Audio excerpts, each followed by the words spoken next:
السلام عليكم، معاك طارق البدري. النهارده معانا سنسور جديد هنتكلم عن حساس الحراره. حساس الحراره من السنسور الاساسيه اللي موجوده في منظومه الانجكشن. حساس الحراره بينزل منه نوعين، 3 طرف و2 طرف.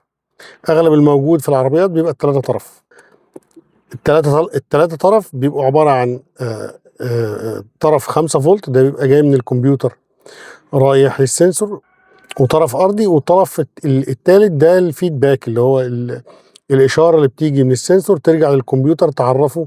الكمبيوتر يعرف من خلالها درجه الحراره. طيب الكمبيوتر بيعرف درجه الحراره ازاي؟ حساس الحراره ده عباره عن مقاومه متغيره، مقاومه حراريه متغيره. بيبقى ليه بلب داخل جوه دوره التبريد. كل ما الميه بتسخن المقاومه الداخليه للسنسور بتتغير. لو طالعين 5 فولت من الكمبيوتر للسنسور، المفروض يرجعوا له فولت متغير، يعني 4 فولت 3 فولت. ده بيرجع للتغير بتاع درجات الحراره. كل ما درجات الحراره تتغير كل ما المقاومه دي مقاومه حراريه بتاثر على الفولت المار داخلها. يعني الفولت بيقل او بيزيد على حسب الحراره اللي المقاومه بتتاثر من خلالها. دي فكره عمل حساس الحراره. طيب مكانه فين؟ مكانه في بداية خروج المية من وش السلندر. بيبقى هو في الأول، وبعد كده ترموستات الكوعة، وبعد كده الخرطوم اللي بيروح على الرادياتير عشان خاطر دورة التبريد تكمل. ده مكانه.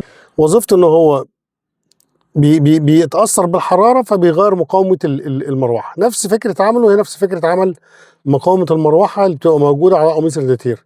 كنا عاملين لها فيديو وهيظهر في الآيفون. ده كده باختصار مكانه ووظيفته وفكرة عمله. طيب ايه الاعطال اللي بيترتب عليها حساس الحراره؟ احيانا بتلاقي المراوح بتشتغل متاخر. ده ناتج ان احيانا بيبقى فيه رواسب على البلب بتاع الحساس.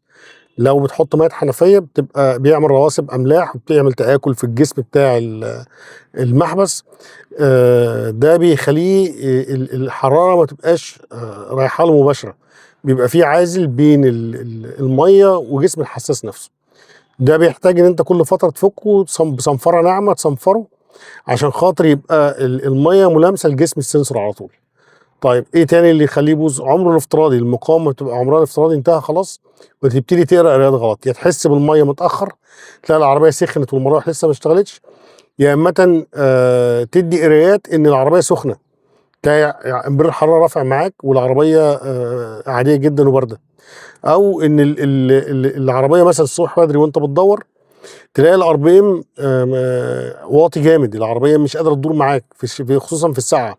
ده بيبقى الحساس قاري ان درجه الحراره عاليه. الفكره في حساس الحراره انه بيدي اشاره للكمبيوتر بالدرجات الحراره عشان خاطر الكمبيوتر يقدر يشغل المراوح. احيانا بتبقى ليها اعطال خبيثه. الناس بتشك في فالف الايدل، بيبقى المشكله في حساس الحراره. الاعطال دي بتبقى مش كتير قوي بس بتحصل. يعني على سبيل المثال لما تيجي تدور العربيه الصبح بدري وتلاقي الار بي ام عالي ومش عايز ينزل، في ناس بتفتكر ان البلف الايدل معلق او البوابه معلقه او ان هو عايز ينضف. الفكره كلها ان الكمبيوتر قاري ان درجه حراره الميه اللي في العربيه ساقعه، فرافع الار بي ام عشان خاطر العربيه تقدر تقوم. ولما تسخن هو بينزل في الطبيعي. لما العربيه بتسخن بيبتدي ينزل الايدل لحد لما يوصل الرقم الطبيعي بتاعه 7.5 او 8/10. لما تلاقيه عالي معاك قوي كده راجع على حساس الحراره. بيبقى احيانا قاري ان درجه حراره العربيه ساعه زياده عن اللزوم. او احيانا تيجي الصبح تدور تلاقي العربيه كل ما تدورها تبطل، كل ما تدورها تبطل. بيبقى حساس الايدل مدي قرايه للكمبيوتر ان الميه سخنه، فالكمبيوتر مش هيرفع لك الار بي ام. فتلاقي الار بي ام واطي وتلاقي العربيه بتبرجل وعايزه تبطل، تسند لها برجلك تظبط معاك. ده برضو راجع فيها حساس الحراره الاول قبل ما تروح للبوابه وقبل ما تروح لبلف الايدل. يعني لو حسيت ان في مشاكل في البوابه حط العربيه على جهاز كشف اعطال وشوف درجات الحراره بتاعته. طيب انا عندي مثلا في العربيه او بي دي 2 اللي هو بقيس بيه الاعطال بتاعت العربيه. احيانا لما بحب اعمل مقارنه باجي الصبح بدري في جو زي كده.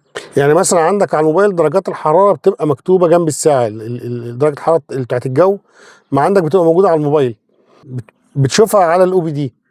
لو لقيتها فرق درجتين او اعلى درجتين يبقى انت الحساس بتاعك مظبوط. انما لو فرق 10 درجات او اكتر يبقى الحساس فيه مشكله. ممكن يكون عايز يتنضف او حاجه زي كده. ممكن يكون عايز يتنضف او الحساس نفسه خلاص المقاومه الداخليه بقت بتقرا غلط. قلنا ان ممكن يشغل المراوح متاخر او ان هو ما يشغلهاش خالص. من الاجزاء اللي في العربيه اللي بتتاثر تاثير مباشر بحساس الحراره الفتيس الاوتوماتيك، تلاقيه لخبط معاك في الاشارات، بدا يعني في الزحمه تلاقي الفتيس بيأخر في النقله، يهبط لان واخد قرايه غلط. برضو من الحساس ان العربيه بارده او ان العربيه سخنه، يلخبط معاك، مع ان الفتيس نفسه جواه حساس حراره بيقيس حراره الزيت. فالكمبيوتر دايما بياخد بين القرايات وبعضها، يعني بياخد متوسط بين القرايات وبعضها.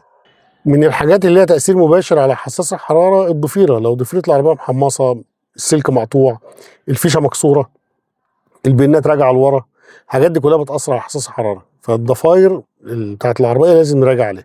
احيانا الصناعيه لما بيشتغلوا بيخلوا الصبيان هم اللي يفككوا العربيه وبيفكوا الفيش، ما بيبقاش عندهم الخبره، بيكسروا اللوك بتاع الفيش. فالحاجات دي لازم تراجع عليها. طب انا عايز اختبر الحساس بتاعي اشوف شغال ولا لا. اول ما تدور العربيه روح على الحساس، فك الفيشه بتاعته، شيله من السنسور، يعني فك الفيشه من السنسور. الطبيعي ان الكمبيوتر لما بيستشعر ان مفيش اشاره جايه له من الحساس بيشغل المراوح على اعلى سرعه. لقيت المراوح اشتغلت معاك على اعلى سرعه، ومجرد ما حطيت الفيشه المراوح فصلت، يبقى السنسور عندك شغال. وقت لما تيجي تعمل تغيير لميه الريتير، يعني كل سنه انت بتغير الميه، فكه صنفره صنفره ناعمه، ما تدوس عليه جامد في الصنفره عشان ما تاكلش من النحاس، مجرد انك انت تلمع النحاس بس لا اكتر ولا اقل، وتركبه تاني في مكانه. ده لو هو سليم وشغال معاك مظبوط. حسيت انه بيقرا غلط، تروح تجيبه جديد اصلي، ما تجيبش استيراد، لان الاستيراد مش مضمون حالته وبيبيعوا لك بسعر غالي. يعني الاستغلال اليومين دول في كلمه استيراد، وهي اغلبها عربيات خلع، واغلبها عربيات بتبقى خارج تامين، على عربيات لطات متقطعه ومحطوطه وبتتباع على انها جايه استيراد خارج. ده انا شفته بعيني. فما تتوهمش بالقطع غيار الاستيراد، روح هاته اصلي، هاته اصلي عشان ده حساس اساسي في العربيه. ممكن يدمر لك الموتور، بيجيب لك شورت بلوك الموتور بتاعك يتدمر.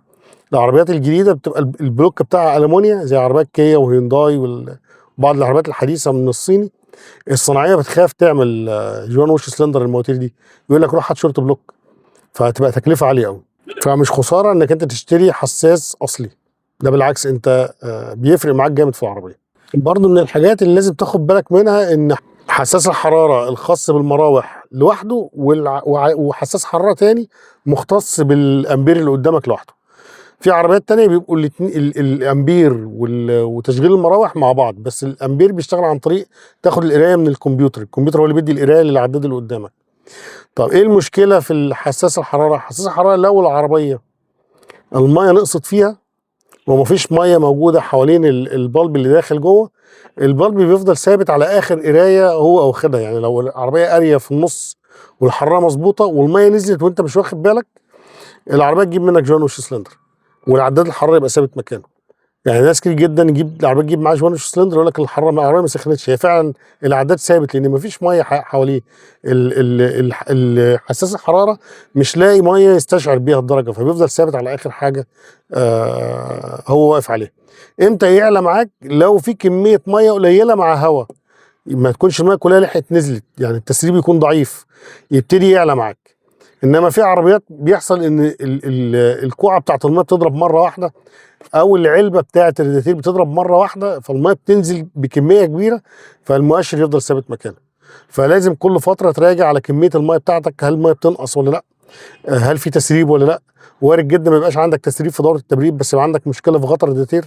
احيانا بيبقى البلف اللي فيه مع الوقت خلاص ضعف، فمع الضغط الطبيعي بتاع العربيه يبتدي الهواء يخرج على هيئه بخار، فده يأثر معاك على كميه الميه ويبتدي يسخن لك العربيه، واحيانا ممكن الحساس ما يحسش بيها.